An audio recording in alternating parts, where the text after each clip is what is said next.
You'll have a lot more expenses when your son goes to college than you do with him being a high school student. The first thing that you have to pay for when you go to college is tuition, and that really allows your son access to the classroom or online courses if he's studying at distance education. The other thing you'll have to pay is mandatory or required student fees. Colleges usually charge students for the services and the activities that students participate in, like the Student Health Center or athletic or fine arts performing fees. In addition to that, every student's going to have some kind of books and supply expenses.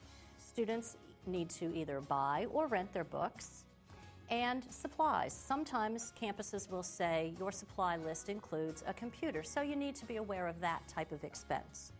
In addition to that, you have to be aware of your student's major. Some majors, like art for example, are going to require more of an investment in those supplies than a major that is perhaps in finance or business.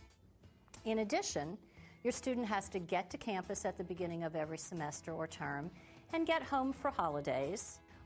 Or if your student commutes daily, you're going to have those kinds of transportation expenses. And on top of that, you're going to have some personal expenses, which are really going to be unique to each student's particular lifestyle. When you look at all of those expenses, tuition, fees, room, board, books and supplies, personal expenses, and transportation, you add those all together, and colleges refer to that as their cost of attendance. So the particular college that your son is interested in attending will be able to give you an estimate of what that cost of attendance is. Students who live on campus, of course, are going to have room expenses for the residence hall. And in addition, most students who live on campus do eat on campus, and so that's referred to as board or a meal expense. Even students who commute on a daily basis are, of course, going to have meal expenses and incidentals like that.